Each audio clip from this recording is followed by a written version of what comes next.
আসলে এটা বিজয় না, এটা মানুষ আমাকে দায়িত্ব দিয়েছে এবং মানুষ আস্থা রেখেছে যে ক্ষমতার হাতে এতদিন ক্ষমতা থাকতো। আপনারা দেখেছেন যে এতদিন পর্যন্ত নির্বাচনগুলো হতো গ্রামের মেম্বার চেয়ারম্যানকে কেন্দ্র করে।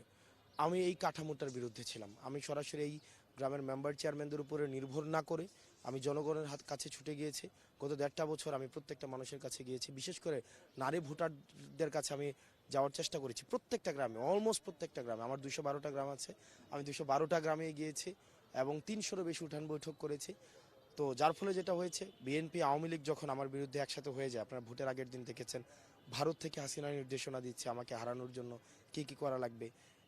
আগের খুনি পলাতক এমপি এবং বর্তমানে বিএনপির যিনি দায়িত্ব আছেন দেবিদ্বার মঞ্জু, দুইজন একসাথে হয়েছে এবং আমার প্রার্থী, ওই যে যিনি প্রতিদ্বন্দ্বী প্রার্থী ছিলেন তার পক্ষে।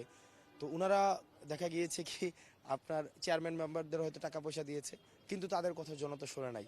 জনতা যেহেতু আমার সাথে সরাসরি কানেক্টেড, তারা আমাকে ভোট দিয়েছে। নিরঙ্কুশ বিজয় যেটাকে বলা যায়, আপনার একটা নতুন দায়িত্ব এখন।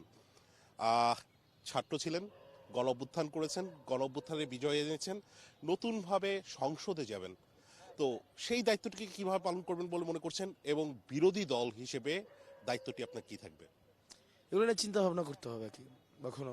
তবে এটাই বুঝি সহজ ভাষায় যে বেইনসাফির পক্ষে সবসময় অবস্থান থাকবে এবং সংসদীয় কাঠামো, সংসদীয় যে রীতিনীতি আছে সেগুলোর সাথে একটু পরিচিত হতে হবে, একটু জানতে হবে।